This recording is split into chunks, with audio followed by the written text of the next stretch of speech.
do I. Tonight, we're sawing bones and de-oiling snakes in a show all about quackery. Joining me on Queasy Street are the miraculous and rejuvenating Claudia Winkleman. Guaranteed to take years off your life, it's Victoria Coren Mitchell. Good for anything that ails you, it's Stephen K. Amos.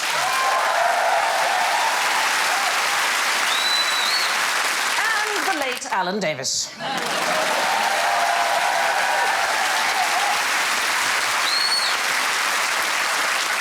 And their buzzers don't sound well at all. Claudia goes... Achoo! Wow. I like... Victoria goes... Oh! Literally dying. Stephen goes...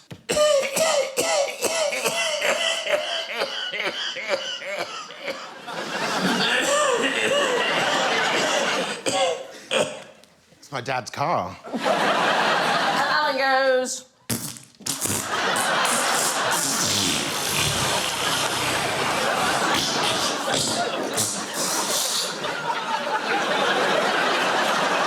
Anybody else feel the need for a mop? I've given you all some quack medicines. I would like you to persuade me to buy them. So we're going to start with Stephen. Oh. What is your quack medicine?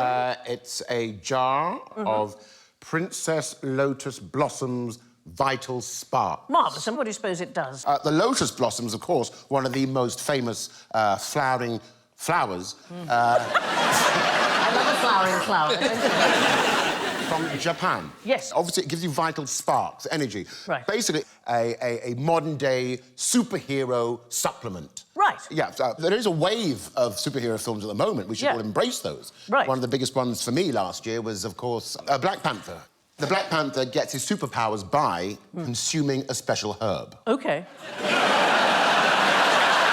want to just go the whole hog and just call him Ganja Man. These were actually sold at the World Fair in 1904 by somebody pretending to be Princess Lotus Blossom, and she was trying to give men a vital spark. What might be the idea behind the pill that men might want? Like a prompt to action. Yes, exactly that. She was actually a woman called Violet McNeil. She was from the Midwest, and she had nothing to do with being a princess, but she claimed to be Chinese. And does anybody know why she could claim to be Chinese and nobody would know? She's put on a bit of what they used to call yellow face.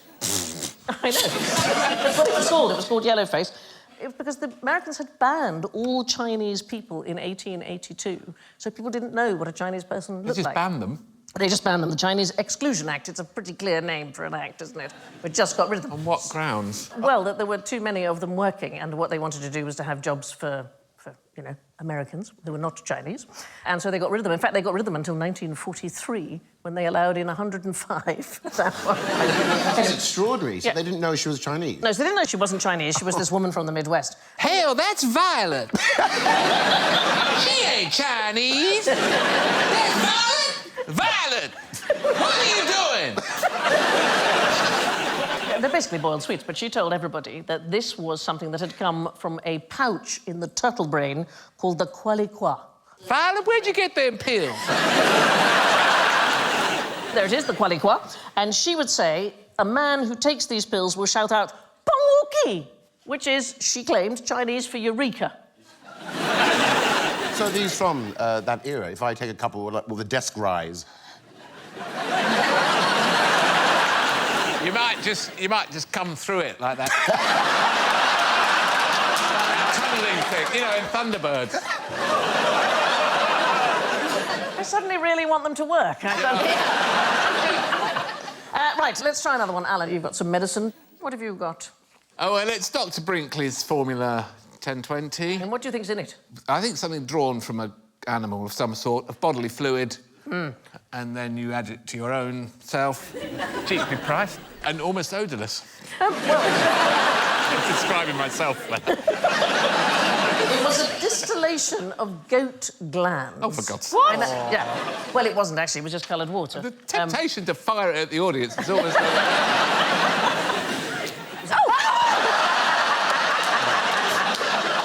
I'm glad I was looking at you. I would have thought it was Stephen.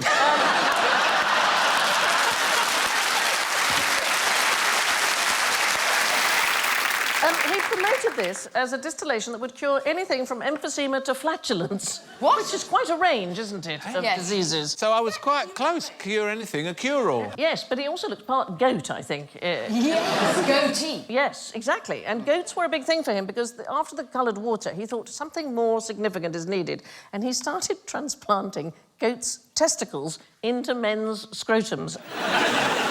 Wait a minute. Yeah. You can't put a goat's testicle into a man's scrotum. Well, as they discovered... And God knows I've tried. But there's He was the goat gland doctor, and you would select your goat, and the goat would then be castrated and the testicles inserted into the patient's scrotum. But no, that didn't happen. No, it did happen, and lots of people did it without checking whether he was medically qualified to do this. Were these people, were they maybe impotent and concerned whether they could or could not have kids? Aha!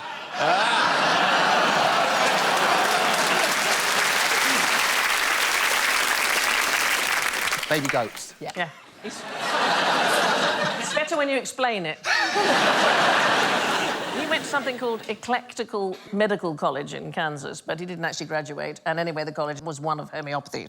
But he became unbelievably famous as the goat gland doctor. He started his own radio station in Kansas. He became so popular that he paid for the town that he lived in to have a second post office to receive all the letters that he got. He did kill hundreds of people. And in the end, in 1939, he sued the American Medical Association. Somebody had dared to say he was a fraud, and he sued them for libel. And then when he gave evidence, it was quite clear that he was a fraud, and he was stripped of his licence. He died in poverty. Don't feel bad for him. Big fan of Hitler. Right. Yeah. Had a swimming pool decorated with miniature swastikas. You know, they Wow. Yeah, so... When they castrate and sheep and goats, Yeah. then the testicles just drop off and shrivel up in the sack, don't they? Actually, that's not true, because I have held a pair of ram's testicles. And... Ram's testicles. Yeah, they weren't attached to the ram at the time. I was making a series about the dictionary, and we were investigating the origins of the word codswallop. Yep. Because nobody quite knows where it comes from, and one theory was that it's related to cods, which is slang for testicles. And, you know, television being what it is, apparently I had to explain this on camera while holding a pair of ram's testicles. So, as in codpiece? Yeah, cods, knackers, it's Yeah. a sort of common slang. No. Yes, and we went to a butcher's shop. This is good. And no, but they're enormous. Describe like that. I mean, Can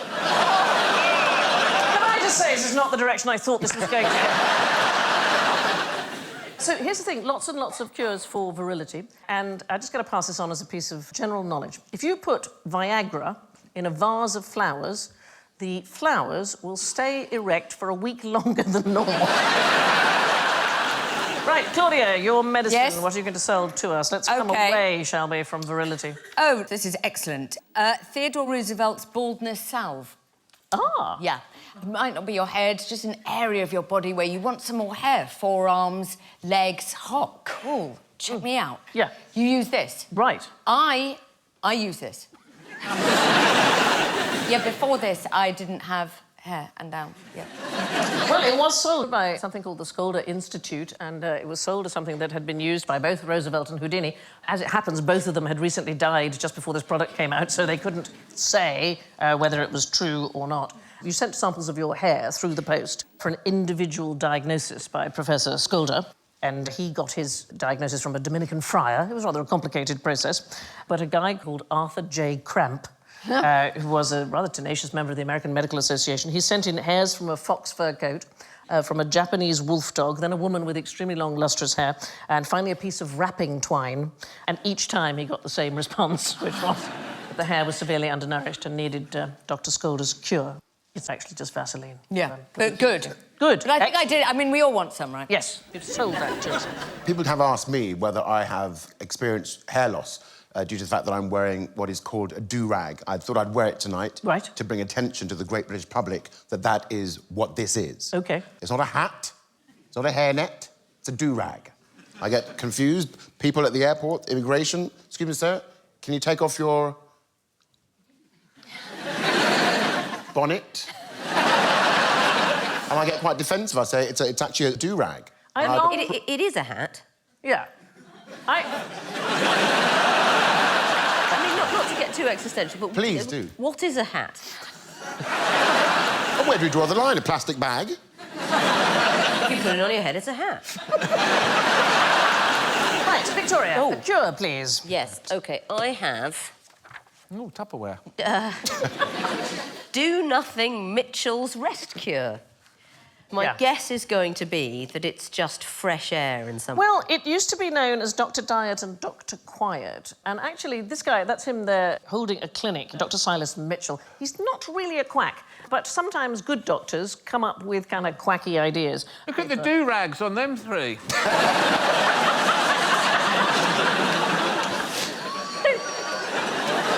Said no one ever.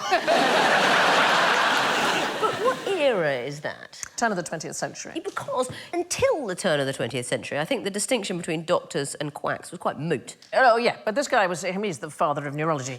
But he also came up with this idea, women in particular, that it was incredibly good for them to lie down, do absolutely nothing for 6 weeks. And they were not allowed to do anything except be spoon-fed, maybe get up and go to the loo. They had to drink pint after pint of milk, and they were banned from reading and writing. So Virginia Woolf did the cure. Her doctor described it when she'd had a nervous breakdown. She writes about it in Mrs. Dalloway. Charlotte Gilman wrote The Yellow Wallpaper, which is a book about a woman going mad because of this rest cure, but it was particularly given to women, and it was thought that this would cure them of... I don't know, the hysterical idea that they wanted to work. Or read a book. Or read a book. Think of all the laundry that's mounted up after 6 weeks. But he was also a good doctor. He coined the term phantom limb syndrome. He, in fact, was the first reported case of something called Mitchell's disease. We've all been there. I don't know where we get the word quack from. Ducks. Extra point for Alan there. I think that's marvellous. Something's going to go off.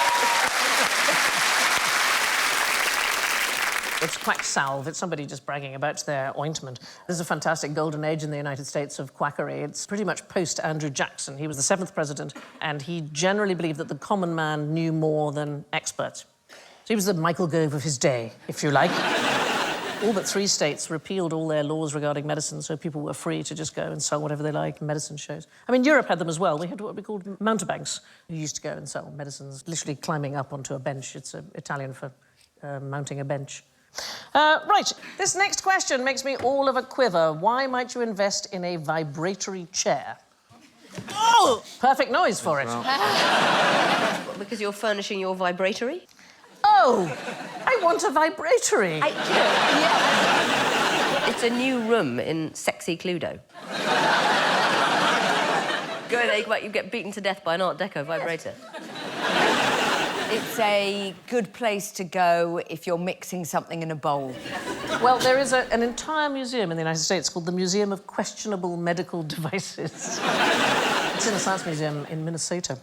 It was called the Battle Creek Vibratory Chair. It's from 1900. There it is there. It shook the patient violently to help waste pass through the intestines. It also cured headaches, apparently. It was installed in John Harvey Kellogg's sanatorium in Battle Creek.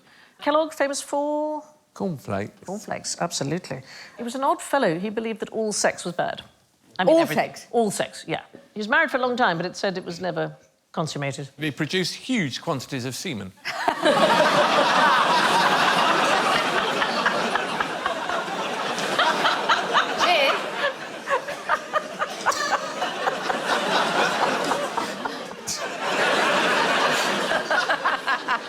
Oh, look at that now. I just shook this in my chair.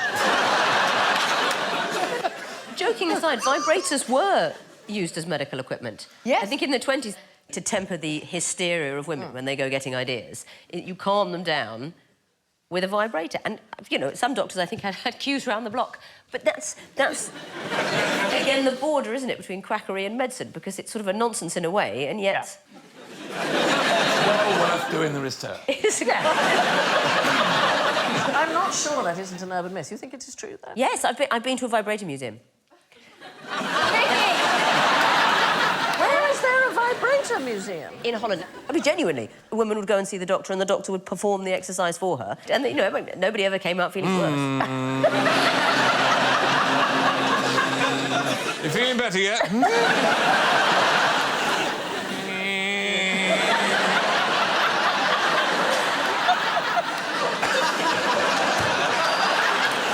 there's also, in this museum of questionable medical devices, there's a 1970s foot-operated breast-enlarging pump. It looks completely... There it is.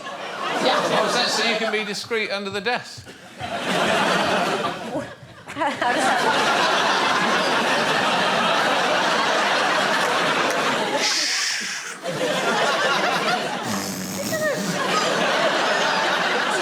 Do you mean to pump milk out? No. The idea was it would make your breasts larger if you pumped at them. I think one of the most horrible ads I've ever seen for a dubious medical device is for Dr. Scott's electric hairbrush, sold in the 1890s. Look at this. Dr. Scott's electric hairbrush will not save an Indian's scalp from his enemies, but it will preserve yours from dandruff, baldness, falling hair. What I like is at the very bottom it just says, valuable book, free. It came with a compass. And the compass... A compass? Yes, if you passed it over the brush, it jumped and it's supposed to show that the brush was properly working. I mean, obviously, it just showed it had magnetised iron in it. And then there was a guy who was I think he was the kind of dean of gadget quacks, Albert Abrams. He invented lots of things, but one of the things he invented was the dynamizer. And he claimed he could diagnose any known disease with a single drop of a patient's blood or their handwriting or do it over the phone. A blood sample was sent to him by a member of the American Medical Association and got back a diagnosis that the patient had malaria, diabetes, cancer and syphilis. In fact, the blood had come from a rooster. Now to a different kind of quack. What am I saying here? Oh, adorable. I mean, it's time for tea. Get all your mallard friends. I've laid out the area. But do not bring bread. Yes, no, bread is very bad for ducks. That's a very good point. But you mentioned mallards. Most ducks don't quack. But it is predominantly female mallards who make this particular noise. And why do you think they make it? Is it a duck rape alarm? Because isn't that a famous thing? Consent is not big in the duck world. No, not at all. They're nasty to each other sometimes. Yeah. Yes, and I think the mating thing is pretty horrible. Hashtag quack quack. They mate for life and they're in love. I believe that. I saw it on a Valentine's card. That's swans. Yeah. Yes, the sex act is a forced one for ducks. Yeah, and they chase them down and then they keep their face out the water by holding their neck up with a beak. Very unpleasant. And then they impose themselves upon the female. In the middle of Hampstead Heath. It's not right. So the females give these bouts of loud, monotonous quacks, particularly during their pre-laying period. Why might they do that? But is it because they're fertile? It is because they're fertile, but it isn't what you might think, which is that they're looking for a mate, because they quite often will do it when the mate is right there. Weirdly, we now think it's because they're drawing the attention of any predatory mammals who might be in the area. So what they want to do is, if the predators come, they think, not going to stay here and nest, it's not safe. And so they're actually trying to attract the very thing that might have a go at them. Gosh, that's clever, isn't it? It's clever, yes, isn't it? Yes, yes, like leaving your car doors unlocked if you go to look round a house. Yeah, exactly that, yeah. Exactly. OK, I haven't thought of doing that, but that's very clever. The other possibility, of course, is that there's already a pair of ducks there and they're sending out a message saying, we've moved in, don't any other ducks come, because this is our place, so go away. But now, let's all have a go. You've all got a duck caller. There is a human sport of duck calling, so trying to get the waterfowl to come in order to be shot, and the best duck callers take part in a World Championship duck calling contest, which is in Arkansas in every Thanksgiving. Well, why don't we all go? I don't know. Why aren't we there? I know. Let's see if we're good enough.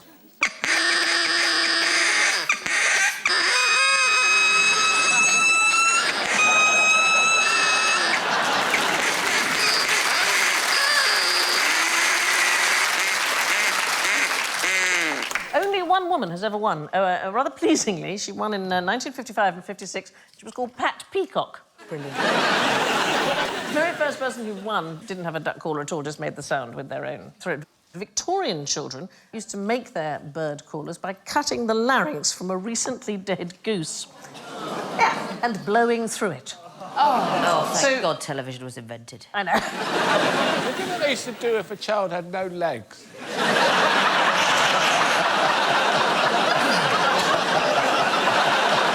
Had to muck in. Yeah.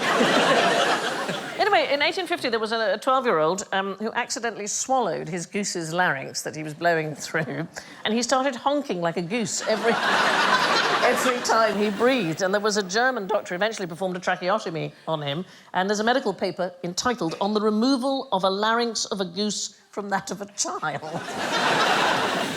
Mallards quack to check for predators and avoid becoming a sitting duck. But what would you have to do to find yourself imprisoned in Reading for 2 years? Oh, a sort of BA in town planning or something like that.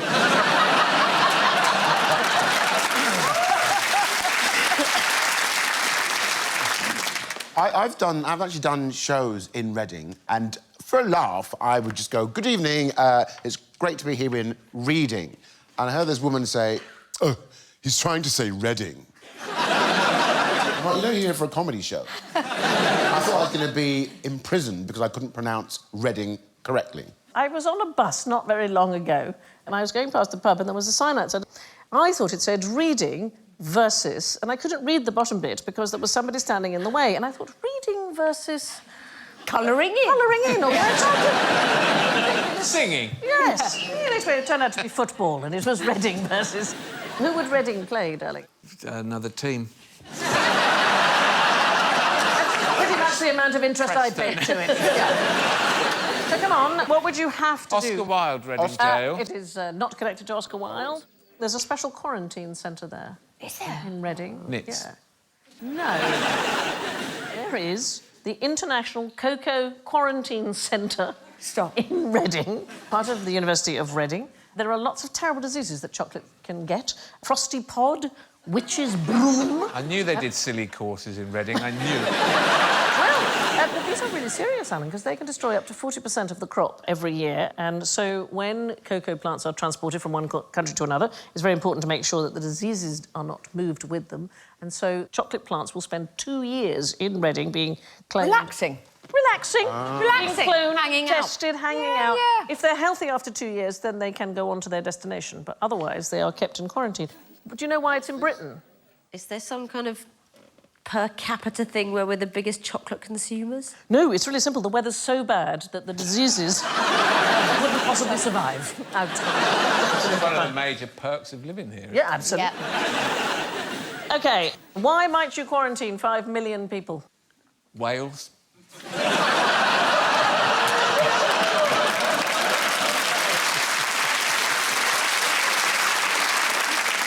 5 million people, largest quarantine in history.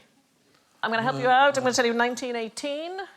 Was it the flu? Yes, flu epidemic. The whole of Australia was quarantined in 1918. The flu epidemic, pandemic, started in the USA and in Europe, and the Australian government decided to quarantine the entire country. All ships were intercepted, all forced to moor offshore and see if any symptoms developed. The flu did eventually get through, but it wasn't anywhere near as bad as it could have been. I mean, still very bad. 40% of the country got flu, 15,000 people died. However, if you put that against the rest of the world, 50 to 100 million people died of the flu, and there were 500 million cases. And tragically, the celebrations at the end of the First World War helped to spread it, because people who'd been keeping in their houses suddenly came out to celebrate, and then the flu was passed from one person to another. Anybody know why it was called the Spanish flu?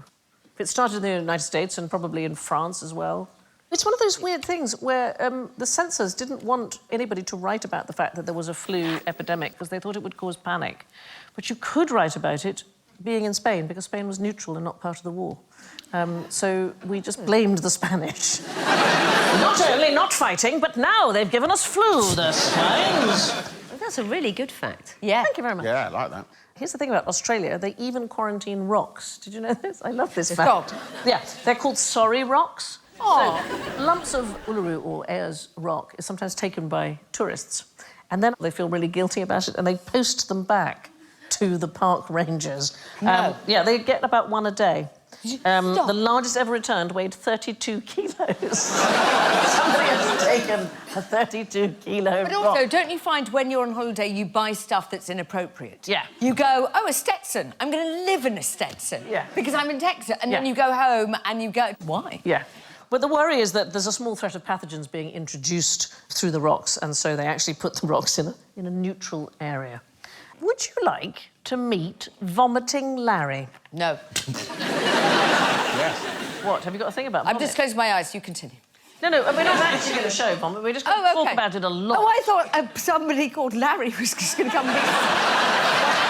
It's going to be a volcano or some kind of weird beetle or something. It's not a volcano. It is a humanoid simulated vomiting system developed by UK's Health and Safety Laboratory in Derbyshire by researcher Dr. Kat Mackerson-Booth. And there is Kat, and there is vomiting Larry, right Hello. there. Sorry.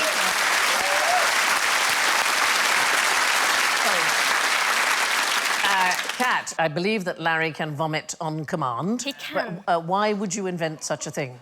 So we're looking at infection transmission, so we want to identify how far vomit spreads so that we can help clear it all back up again and prevent transmission of fluid. I kind of wish he was full there now so we could get Alan back for early. Yes, shooting with goat gland. Presumably, I'm going to guess it's further than we think the little pool of vomit. Yeah, it'd kind of fill with all the droplets and splash most of this bit of the studio. No.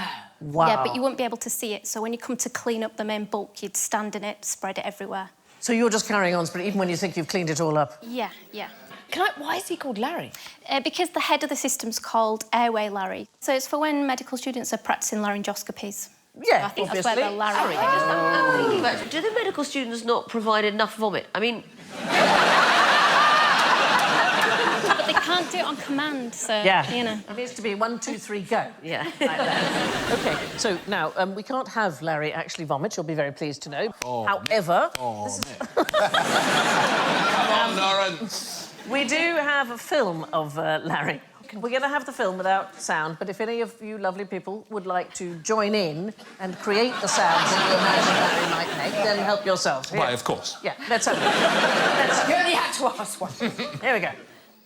I'm dying.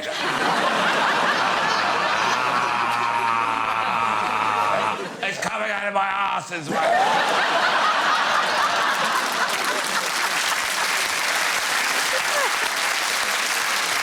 You know when you're being... and you can't turn around quick enough because you know it's going to...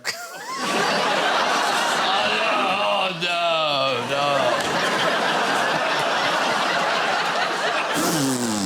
Oh, God. Flush me. Yes, I'm so sorry, darling. The norovirus, presumably, one of the things that you've been looking at, is that right? Yeah, that's the key thing we're looking at. So it's really infectious, can be infected with 10 viruses, and you can have kind of 1,000 million in a litre of fluid, so highly transmissible. It's like the Ferrari of the virus world, isn't Definitely. it? This is actually the norovirus here, isn't it? I mean, it looks like yeah. candied popcorn, but it's actually the norovirus. Yeah. Well, thank you so much for bringing Larry in. Dr. Kat Mackerson-Booth.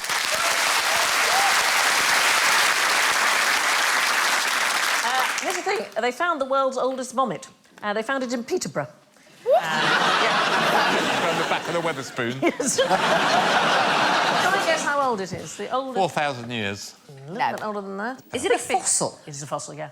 Millions of 160 years. million years. And it was this creature here, an ichthyosaur, so that's an ancient marine reptile. And this is where vomit becomes exciting. This is where it is actually scientifically very exciting. Best sentence I've ever heard. I know. We now know that ichthyosaurs behaved much as sperm whales do today. They would eat shellfish whole, and then they would vomit up the indigestible shells because that would otherwise rip their intestines. So we've learnt a huge amount just from that. It's a funny thing, vomit. There's an extraordinary story. Remember Ted Hughes, the poet? There's a story that a woman who met him found him so physically attractive at a party that she had to leave and vomit. No. I know. Is that one of his stories? Yeah.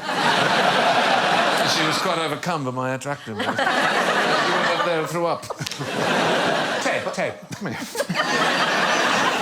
I had went to a really good party, and on my way home, I was on the tube, and it was on the, you know, those old litter boxes, and I had one of those like, oh, I thought, it's coming, it's coming, it's coming, and everything came out, but there was no bottom on the bin. Filled my shoes.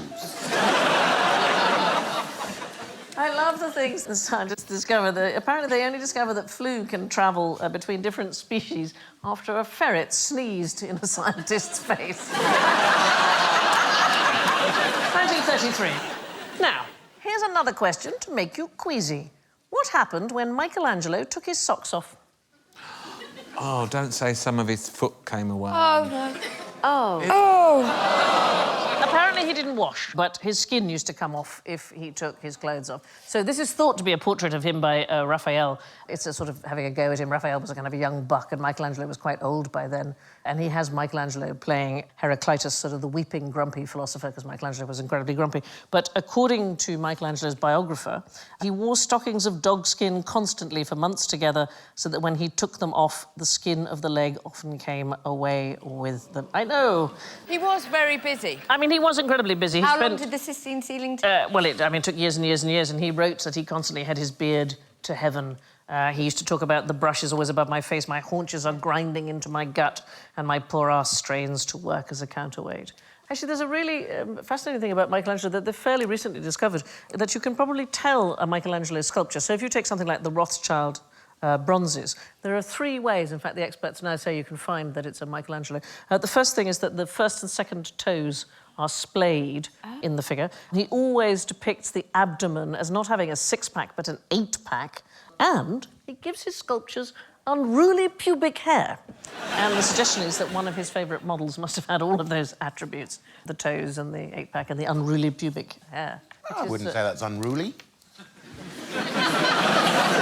Well, it's not had a comb, has it? I like that that's now what we're all looking at. It was what we were all looking at anyway. What, the milk tray man's let himself go? Michelangelo used to get his marble from the Carrara quarries in Tuscany. He used to visit the quarry and pick the exact piece of marble that he wanted. And David that was discarded. Nobody wanted... That's absolutely right. In fact, you should have an extra point for that, because it had been discarded by 2 previous artists. Yes. Agostino de Duccio and Antonio Rossellino, they both had tried, and the trouble with it is that it's not actually very good marble. And one of the reasons why we know this, there was a guy who was smashed a bit of David's toe off, and they've now been able to analyse the splinters from that. It was a guy called Piero Canata. But you're absolutely right. The David is unfortunately made of not such good stuff. Now, Alan, why might I siphon 4 gallons of gas up your bottom?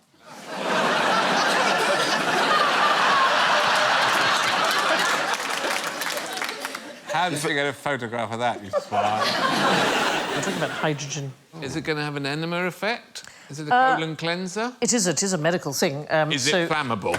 It is exactly flammable, and that is why it matters, yeah. This is not exactly... Whoa. Oh, like, you're actually going to do it? Yeah. There was an American military surgeon who was called Nicholas Sen, and he came up with a system for checking whether you'd been shot in the guts. So one of the things they would do is they would pump hydrogen up your backside and then set fire to the gas as it escaped from the wound in your stomach. So we're talking about the late 19th century. It was a huge problem for surgeons to work out whether a wounded patient had their intestinal canal pierced by a bullet. Can't you just put them underwater like an inner tube? If you did the surgery and it wasn't necessary, it could kill somebody. So they needed to work it out. And so he came up with this system. It was called rectal insufflation of hydrogen gas. It's a bit like a plumber looking for a leak in a gas pipe. If it had gone in, it would escape through the hole. And he did try it. If there was no hole, they would just explode. Yes. Well, he did try it on several dogs first, to the point where their intestines ruptured. So, I know. But then he decided to try it on himself, and he had his assistant pump 6 litres of gas up his bottom. Can I just read this, because it's awful? He found that the escape of air or gas from the rectum was prevented by an assistant pressing the margins of the anus firmly above the rectal tube. Tried it on 2 patients, it never really caught on. It's quite clear that the entire thing was devised because he fancied his assistant. Also, sometimes I think with these stories about research, I just get to the end of a long day. And I think, let's see what happens if you stick a load of hydrogen up your arm. But there are lots of self-experimenters. There was a guy called Dr. Stubbins Firth, and he was fascinated by how yellow fever was transmitted. But, I mean, slightly bonkers. He wanted to prove it wasn't contagious. So he did things like he dribbled infected patients' vomit into a cut on himself. He put it into his own eyes. He tried frying the vomit from a yellow fever patient and inhaling the fumes. And then he also sat in a vomit sauna. Who knew there was such a thing? Wow. It's another word for a night bus.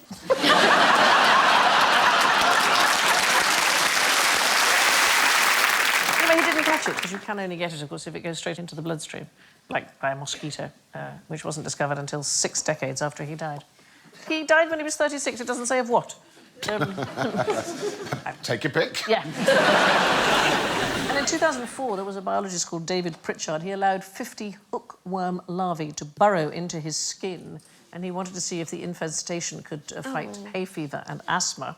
So he applied a dressing. I know, it's horrible. A dressing with pin-size hookworm larvae. They're like sort of maggots on the surface of meat. And he said the itch when they cross through your skin is indescribable. But here is the thing, it worked. That for some reason, the worms somehow seem to switch off the immune system. Oh, yeah, OK, so he didn't have hay fever, but he had worms inside his arm. That's not better. I had pins and needles. I shot my foot off, so that worked. Some people go a little bit too far, I think that's enough from the annals of medical history. To that sick puppy that is general ignorance. So tell me, what's the technical name of the first patient in a disease outbreak? Keith. Oh, the audience will know. What is it? Patient zero.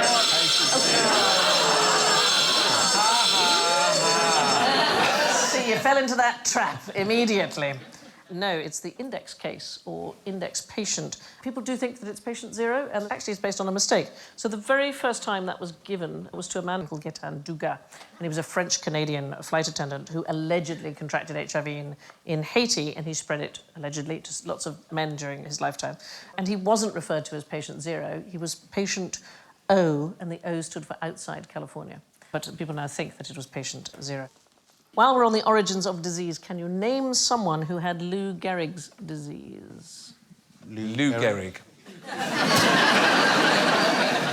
No, it turns out he may not have had it. He was a baseball player, wasn't he? He was a New York Yankees baseball player. He died in 1941, and even though it's named after him, the chances are he didn't have it. It's most likely that he had some kind of brain trauma brought on by the long-term effects. Very, very tight cap. Of concussion. So Lou Gehrig's disease is actually motor neurons disease. It's also known as ALS. It's a specific disease which causes the death of neurons controlling voluntary muscles. It became famous actually with the Ice Bucket Challenge. Yeah. They raised £90 million in just 1 month with the Ice Bucket Challenge. Which is cleaner, the gents or the ladies? Yeah. I mean, I haven't used that enough. No. We all agree. Yeah, that's a very good noise, isn't it?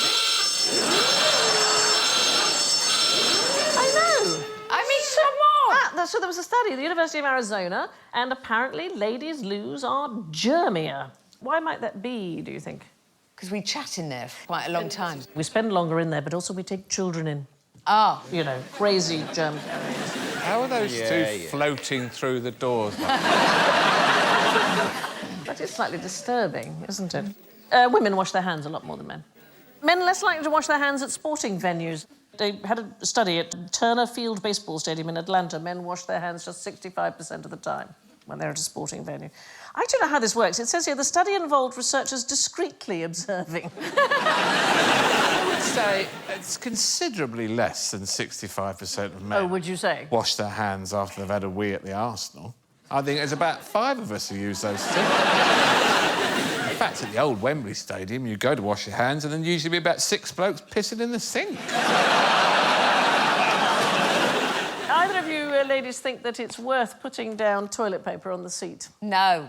No, why? No, because you slide off, don't you? I don't have the time. Yeah. Can't go, I'll be out in a minute, Yeah. have fun with my friends. Don't worry, we'll see the fireworks another time. Every time I've ever used a public loo, I've always stood there going, what are they doing in there? That's that. Is that what it is? Yeah, it's Sort of that. crocheting their own seat.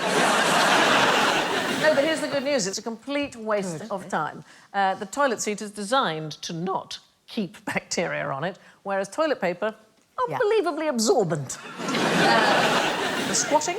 Well, I'm more inclined to hover myself. Yeah, so, hovering. Also a bad idea. Well, the pelvic floor muscles can't relax, and so your bladder doesn't fully empty. It's also a waste of a superpower.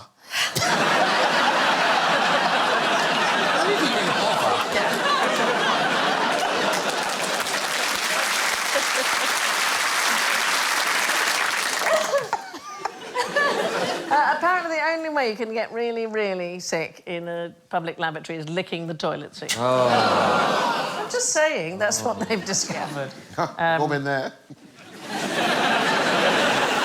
It turns out that the gentlemen's lavs are cleaner than the ladies', despite the smell. After you've been drawn, hanged and quartered, how many parts do you end up in? Quartered would suggest, what is it? Is it 4?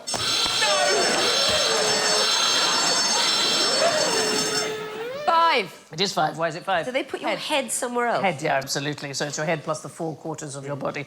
What used to happen sometimes is that the various body parts could be spread all over the country. So William Wallace, after his execution, his 4 quarters were sent to Newcastle, Berwick, Perth and Stirling, but his head remained on London Bridge. And there used to be a thing called the Keeper of the Heads. So about 300 years, the London Bridge Gatehouse was home to the Keeper of the Heads, and his job was to display the traitors' heads to good effect, take down the old ones. You know, you're keeping that, oh, that one's looking a bit tired, take that one down. A bit maggoty. But also, some of them were higher than others. If you had died as a rather senior nobleman, your head on a pole would go higher. Quite right, that's quite right. Yes, quite right, the junior one. I hope you're going to put that at a very high... Everybody worried about being quartered because then you couldn't have a Christian burial. So under the 1752 Murder Act and the 1832 Anatomy Act, it ruled that criminals could be sentenced to dissection as a punishment, because it meant that you could no longer go to God at the very end. That's really recent, isn't it, for that? I mean, they're not far off finding penicillin, then. No, I know. It's about the age of my house.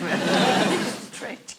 All of which brings us to the cruel and unusual punishment of the scores. Coming in first with surgical precision. Oh, my goodness, with 8 points. It's Stephen! Goodness. Thank you so much. In second place, it's Alan.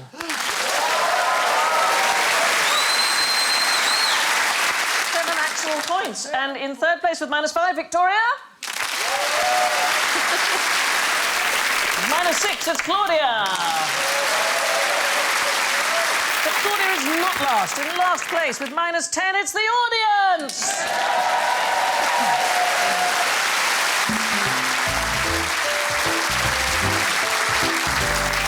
Which means I only have to thank Claudia, Stephen, Victoria and Alan, and I leave you with this quirky quotation from George Carlin. Isn't it a bit unnerving that doctors call what they do practice? Thank you and good night.